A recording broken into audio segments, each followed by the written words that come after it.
ఐం హ్రీం శ్రీం శ్రీమాత్రే నమః.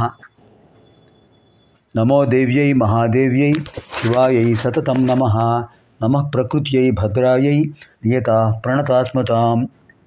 అర్చనకాలే రూపగత సంస్తుతికాలే శబ్దగత చింతనకాలే ప్రాణగత తత్వవిచారే సర్వగత. వాసిష్ఠ గణపతి ముని రచించిన గ్రంథం ఉమా సహస్రం. అందులో ఉన్న ప్రామాణిక శ్లోకం. ఈ వాసిష్ఠముని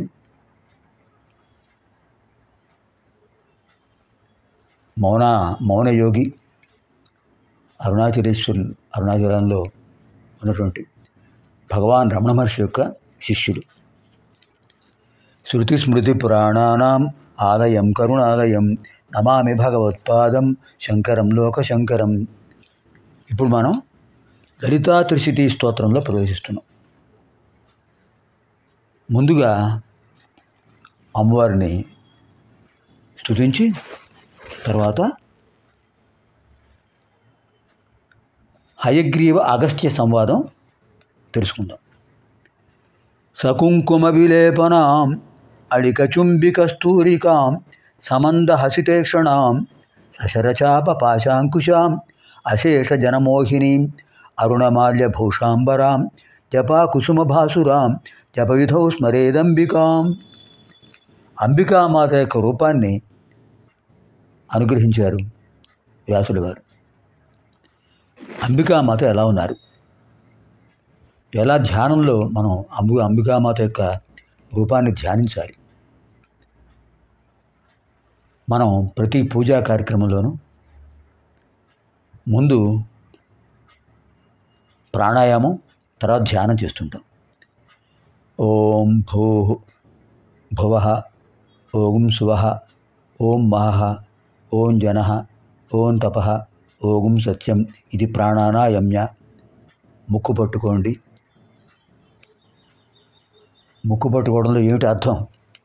ప్రాణాయామం చేయాలి, సుఖ ప్రాణాయామం.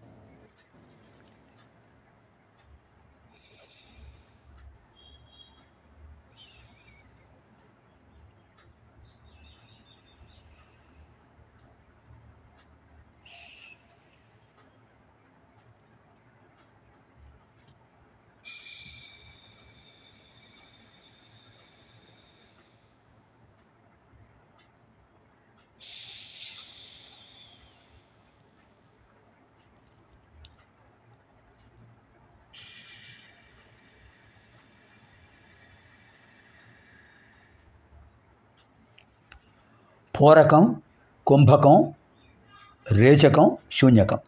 పూరకం గాలి పీల్చడం, నెమ్మదిగా పీల్చాలి. ఎంతసేపు చేస్తే అంత మంచిది, యథాశక్తి. అంతేగాని బలవంతంగా చేయకూడదు. పీల్చిన తర్వాత ఆపడం కుంభకం. తర్వాత విడిచిపెట్టడం, నెమ్మదిగా విడిచిపెట్టాలి, రేచకం. విడిచిపెట్టిన తర్వాత శూన్యస్థితిలో ఉంచాలి, ఊపిరితిత్తుల్లో గాలి ఉండదు, శూన్యకం. ఈ నాలుగిట్లోనూ కొంత సమయాన్ని కేటాయిస్తున్నాం, అది గుర్తుపెట్టుకోవాలి. పూర్వకం ఎంతసేపు చేస్తున్నారో రేచకం అంతసేపు, కొంచెం ఎక్కువైనా పర్వాలేదు.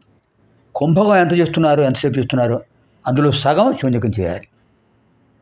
మామూలుగా ప్రాణాయామంలో పూర్వకం 8 సెకండ్లు, కుంభకం 10 సెకండ్లు, రేచకం 8 సెకండ్లు, శూన్యకం 4 సెకండ్లు, మొత్తం 30 సెకండ్లు. అంటే నిమిషానికి 2 ప్రాణాయామాలే అవుతాయి. యాంత్రికమైన ప్రాణాయామాలు వస్తుంది. మన ప్రమేయం లేకుండా రాత్రిపూట పగలు ఎప్పుడైనా గాలి పీలుస్తుండం, విడిచిపెడుతుండం. లేకపోతే శివం కాదు అవుతుంది, ఇంకోటి అవుతుంది. మీరు జాగ్రత్తగా పరిశీలించండి. యాంత్రికంగా జరిగే ఉచ్ఛ్వాస నిశ్వాసాలు అక్కడ కుంభకం శూన్యకం లేవు. పీలుస్తున్నా విడిచిపెడతాం, పూరిస్తున్నా విడిచిపెడతాం. పూరకం రేచకం, పూరకం రేచకం. పూరకం 4 సెకండ్లు, రేచకం 4 సెకండ్లు. ఇది కొంచెం ప్రయత్నపూర్వకంగా చేస్తే. మామూలుగా అయితే అది కూడా ఉండదు. 2 సెకండ్లు గాలి పీల్చడం, 2 సెకండ్లు విడిచిపెట్టడం. పూరకం రేచకం 2, 2, 4 సెకండ్లు. నిమిషానికి ఎన్ని సెకండ్లు? 60. 60 సెకండ్లు 4తో భాగించండి, 15. అంటే నిమిషానికి 15 ఉచ్ఛ్వాస నిమిషాలు జరుగుతున్నాయి. ఒక ఉచ్ఛ్వాస నిశ్వాస కలిపి 4 సెకండ్లు, నిమిషానికి 15 మాత్రమే చేస్తున్నాం. 15 జరుగుతుంటాయి మన ప్రమేయం లేకుండా. గంటకి 60 నిమిషాలు, 60 15 900. 12 గంటలకి 10,800. 24 గంటలకి 21,600. కానీ ప్రాణాయామం చేసేవాడు ఏం చేస్తాడు? ప్రయత్నపూర్వకంగా ప్రాణశక్తిని నియమిస్తాడు. నేను ఇంతసేపు గాలి పీలుస్తాను, పీల్చిన తర్వాత ఇంతసేపు ఆపుతాను, ఇంతసేపు విడిచిపెడతాను, విడిచిపెట్టిన తర్వాత ఇంతసేపు శూన్యకంలో ఉంచుతాను. 8 10 8 4 30 సెకండ్లు. అంటే ప్రాణాయామం చేసేవాడు నిమిషానికి 2 ప్రాణాయామాలు చేస్తున్నాడు. 2 ప్రాణ సమయాలే. మిగిలినవి అతనికి ఉండిపోతున్నాయి. జీవన ప్రమాణం పెరుగుతుంది. అందుకనే మనసులో ఓంకారం చేస్తూ ప్రాణాయామం చేస్తూ వానప్రస్థాశ్రమంలో జీవిస్తూ ఉండే సాధువులు చాలా కాలం జీవిస్తారు. అలా జీవించడానికి కారణం అదే, జీవన ప్రమాణం పెరుగుతుంది. మనం అంతసేపు చేయకపోయినా ఈ త్రిశతి కాదు, ఏదైనా సరే సంధ్యా సమయం సంధ్యావందన కార్యక్రమాల్లోనూ పూజా కార్యక్రమాల్లోనూ పురోహితులు చెప్తుంటారు, ఓం భోగం స్వాహ ఇది ప్రాణాయామ్య మొక్కు పట్టుకోండి. తర్వాత ధ్యానం, శుక్లాంబరధరం విష్ణు శశివర్ణం చతుర్భుజం ప్రసన్నవదనం ధ్యాయే సర్వగుణోపశాంతే. స్పీడ్, వేగం వేగం వేగం వేగం ఆవేగం ఎందుకు వచ్చింది? ప్రతిదీ ప్రశాంతంగా చేయాలి, నెమ్మదిగా చేయాలి. చెప్పారు కదా ఋషులు,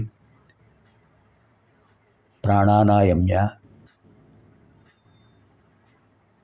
21 సార్లు చేయాలి మామూలుగా అయితే. అప్పుడు ఏకాగ్రత పెరుగుతుంది. ఏకాగ్రత పెరిగిన తర్వాత ధ్యానం చేయాలి. ఎవరు పూజ చేస్తున్నామో వారి యొక్క మూర్తిని ధ్యానం చేయాలి. ఆ తర్వాత పూజా కార్యక్రమం. అంచేత ప్రతి కార్యక్రమంలో సనాతన ధర్మాన్ని బట్టి, ఆర్ష ధర్మాన్ని బట్టి మొట్టమొదట ప్రాణాయామం కుర్వీత, అనంతరం ధ్యానం కుర్వీత, తదనంతరం పూజాం కుర్వీత. ఇది పద్ధతి. చేస్తే అలా చేయాలి, లేదా మానేయాలి.